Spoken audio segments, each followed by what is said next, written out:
ओम शांति। 29 जुलाई 2025। बाबा के महावाक्य।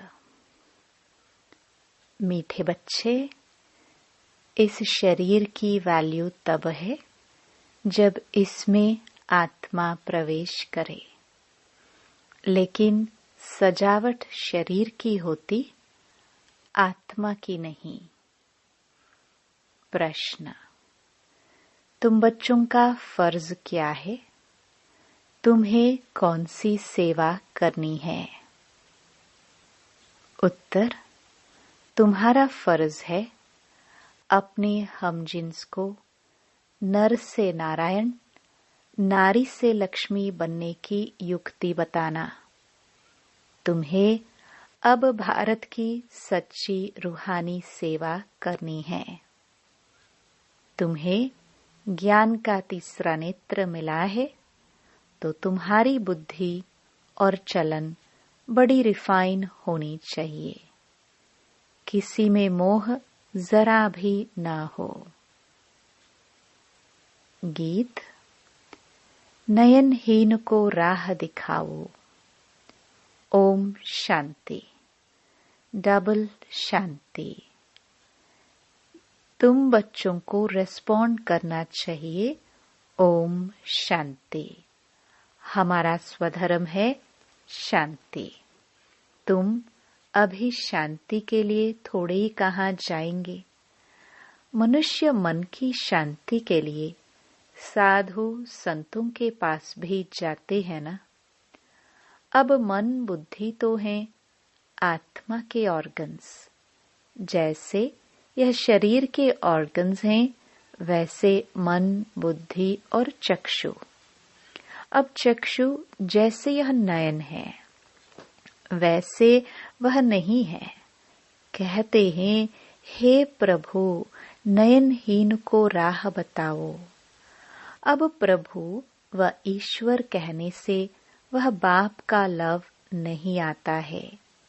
बाप से तो बच्चों को वर्षा मिलता है। यहाँ तो तुम बाप के सामने बैठे हो, पढ़ते भी हो। तुमको कौन पढ़ाते हैं? तुम ऐसे नहीं कहेंगे कि परमात्मा व प्रभु पढ़ाते हैं। तुम कहेंगे शिव बाबा पढ़ाते हैं। बाबा अक्षर तो बिल्कुल सिंपल है भी बाप दादा। आत्मा को आत्मा ही कहा जाता है, वैसे वह परम आत्मा है। वह कहते हैं, मैं परम आत्मा यानी परमात्मा तुम्हारा बाप हूँ। फिर मुझ परमात्मा का ड्रामानुसार नाम रखा हुआ है शिव। ड्रामा में सबका नाम भी चाहिए ना। शिव का मंदिर भी है। भक्ति मार्ग वालों ने तो एक के बदले अनेक नाम रख दिए हैं और फिर ढेर के ढेर मंदिर बनाते रहते हैं।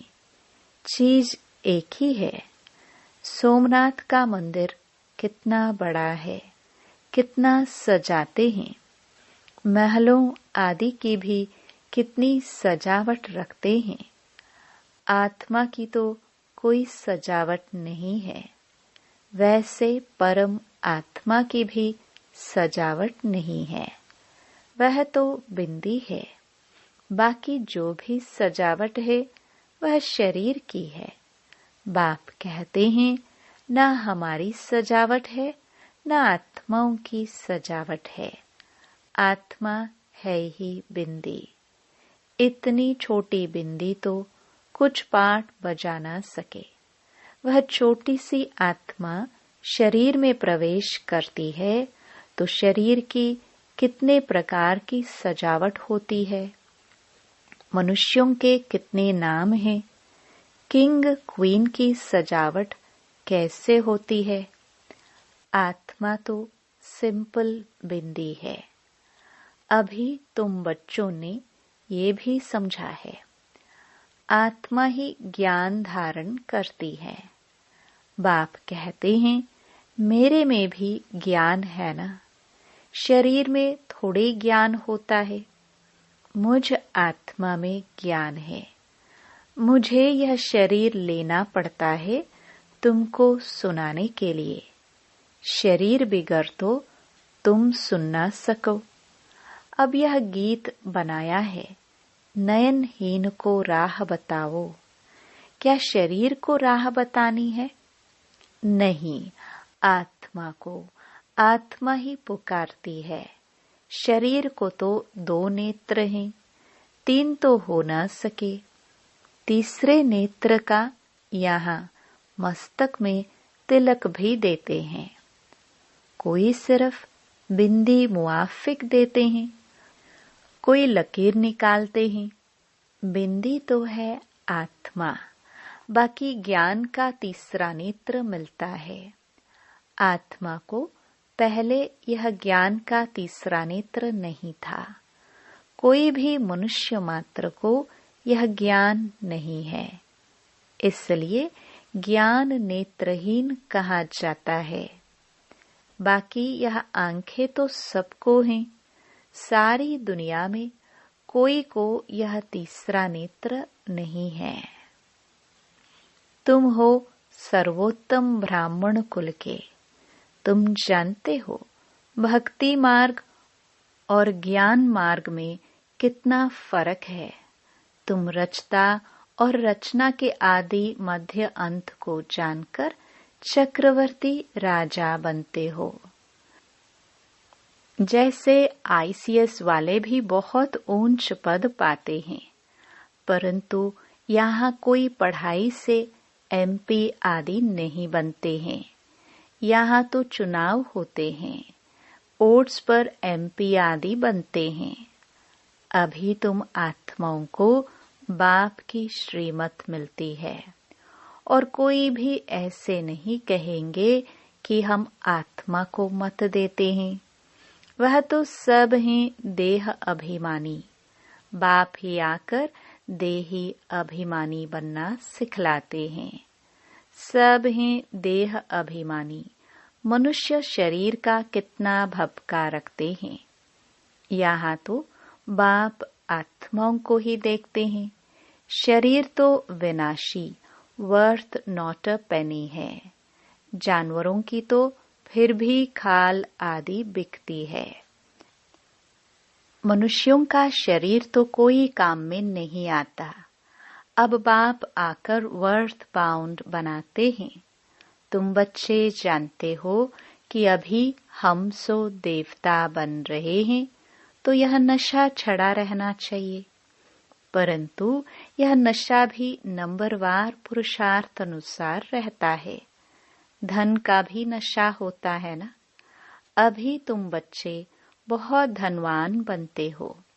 तुम्हारी बहुत कमाई हो रही है।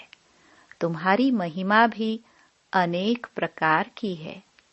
तुम फूलों का बगीचा बनाते हो। सत्युग को कहा जाता है गार्डन ऑफ फ्लावर्स। इसका सैपलिंग अब लगता है। यह भी किसको पता नहीं। तुमको बाप समझाते हैं, बुलाते भी हैं, हे बागवान आओ। उनको माली नहीं कहेंगे। माली तुम बच्चे हो जो सेंटर संभालते हो। माली अनेक प्रकार के होते हैं, बागवान एक ही है।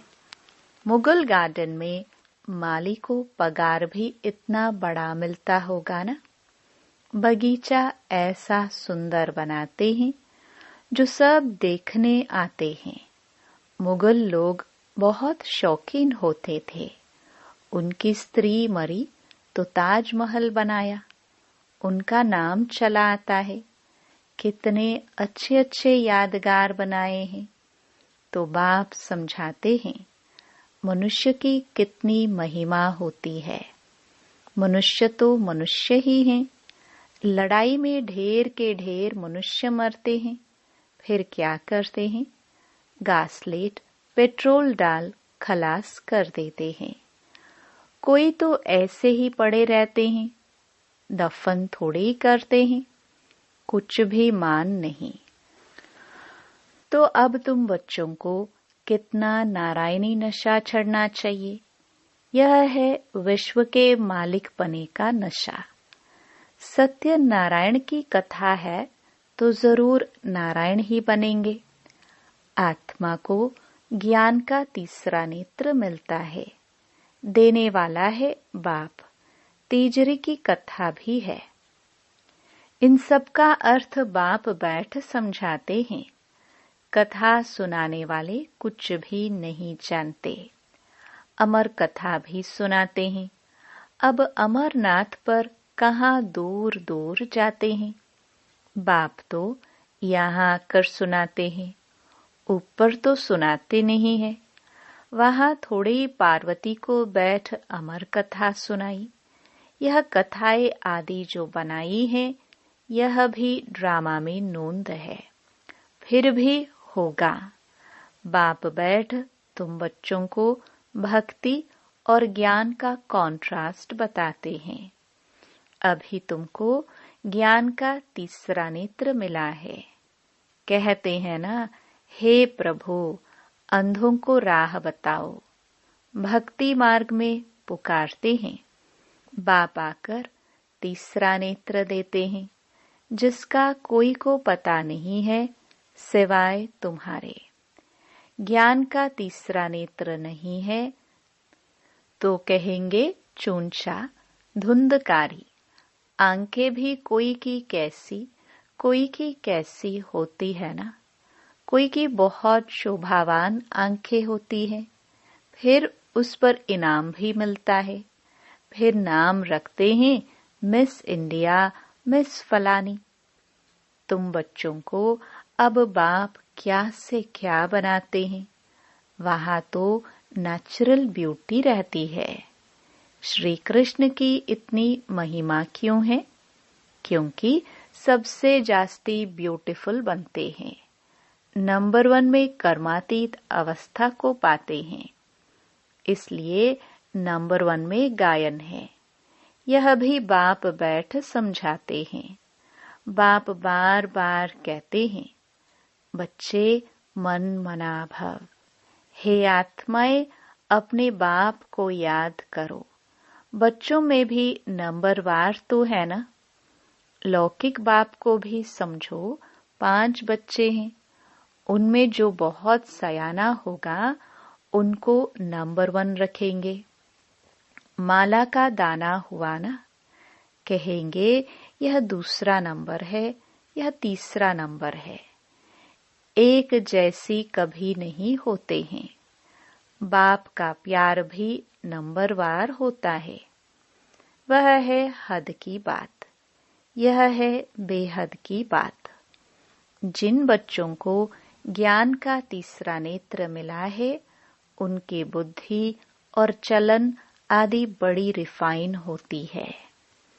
एक किंग ऑफ फ्लावर होते हैं तो यह ब्रह्मा और सरस्वती किंग क्वीन फ्लावर ठहरे। ज्ञान और याद दोनों में फीके हैं। तुम जानते हो हम देवता बनते हैं।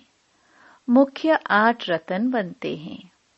पहले पहले है फूल, फिर युगल दाना, ब्रह्मा सरस्वती, माला सिमरते हैं ना। वास्तव में तुम्हारा पूजन नहीं है, सिमरन है। तुम्हारे ऊपर फूल नहीं चढ़ सकते हैं। फूल तब चढ़े जब शरीर भी पवित्र हो। यहाँ कोई का भी शरीर पवित्र नहीं है। सब विष से पैदा होते हैं। इसलिए विकारी कहा जाता है। इन लक्ष्मी नारायण को कहते ही हैं संपूर्ण निर्विकारी। बच्चे तो पैदा होते होंगे ना। ऐसे तो नहीं कोई ट्यूब से बच्चा पैदा हो जाएगा। यह भी सब समझने की बातें हैं। तुम बच्चों को यहाँ 7 रोज भट्ठी में बिठाया जाता है। भट्ठी में ईंटें कोई तो पूरी पक जाती है, कोई कच्ची रह जाती है। भट्ठी का मिसाल देते हैं। अब ईंट की भट्टी का थोड़े ही शास्त्रों में वर्णन हो सकता है। फिर उसमें बिल्ली की भी बात है। गुल बकावली की कहानी में भी बिल्ली का नाम दिखाया है। दीवे दीपक को बुझा देती थी। तुम्हारा भी यह हाल होता है ना? माया बिल्ली विघ्न डाल देती है, तुम्हारी अवस्था को ही गिरा देती है। देह अभिमान है पहला नंबर, फिर और विकार आते हैं। मोह भी बहुत होता है। बच्ची कहे, मैं भारत को स्वर्ग बनाने की रूहानी सेवा करूंगी। मोहवश माँ बाप कहते, हम अलाउ नहीं करेंगे। यह भी कितना मोह है। तुम्हें मोह की बिल्ली या बिल्ला नहीं बनना है। तुम्हारी एम ऑब्जेक्ट ही यह है।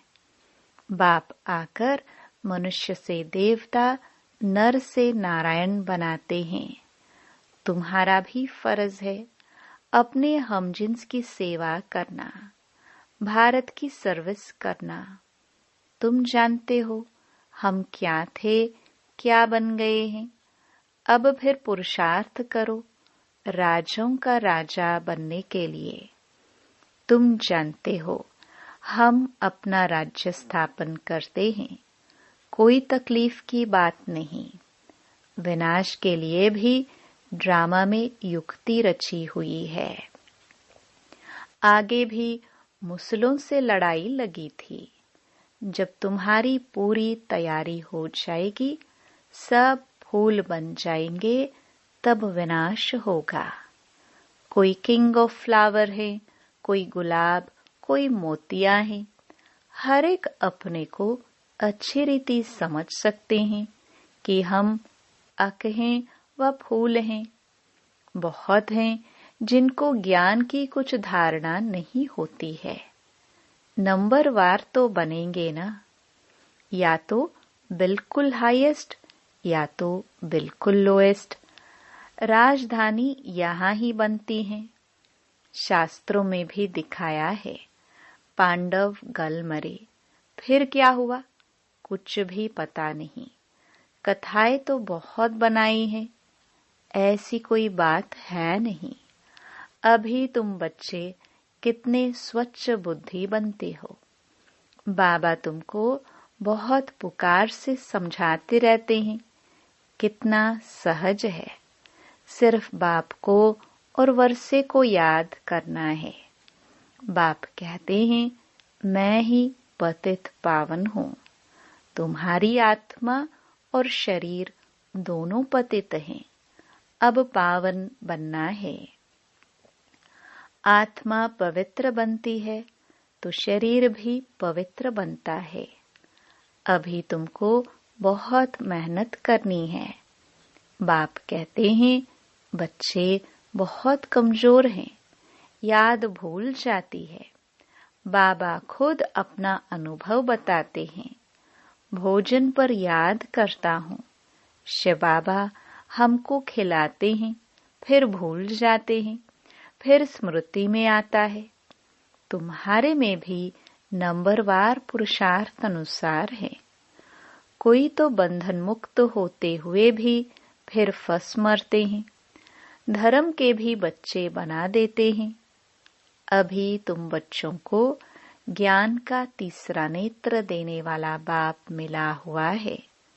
इनको फिर नाम दिया है तीजरी की कथा, अर्थात तीसरा नेत्र मिलने की कथा।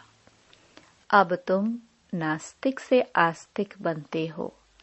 बच्चे जानते हैं बाप बिंदी है, ज्ञान का सागर है। वह तो कह देते नाम रूप से न्यारा है।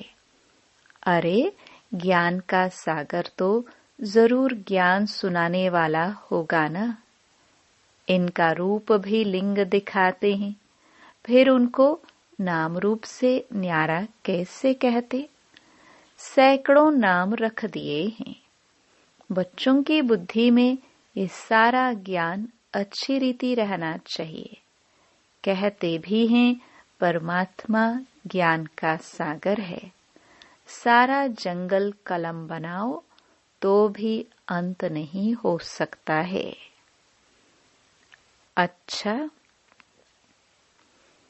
मीठे मीठे सिखिलदे बच्चों प्रति मात पिता बाप दादा का याद प्यार और गुड मॉर्निंग। रूहानी बाप की रूहानी बच्चों को नमस्ते। धारणा के लिए मुख्य सार। पहला, अभी हम बाप द्वारा वर्थ पाउंड बने हैं। हम सो देवता बनने वाले हैं। इसी नारायणी नशे में रहना है। बंधन मुक्त बन सेवा करनी है। बंधनों में फंसना नहीं है। दूसरा, ज्ञान योग में तीखे बन मात पिता समान किंग ऑफ फ्लावर बनना है और अपने हमजिन्स की भी सेवा करनी है।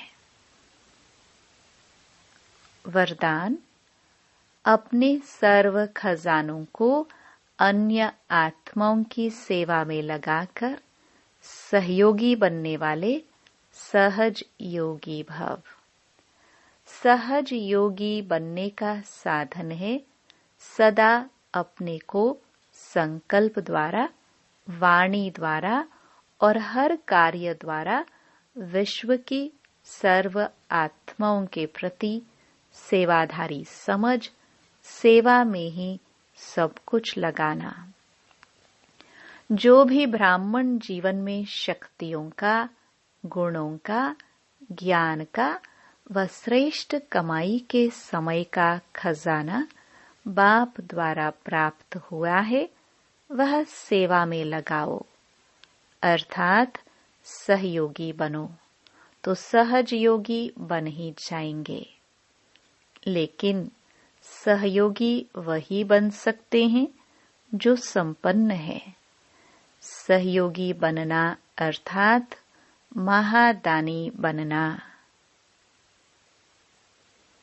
स्लोगन, बेहद के वैरागी बनो तो आकर्षण के सब संस्कार सहज ही खत्म हो जाएंगे।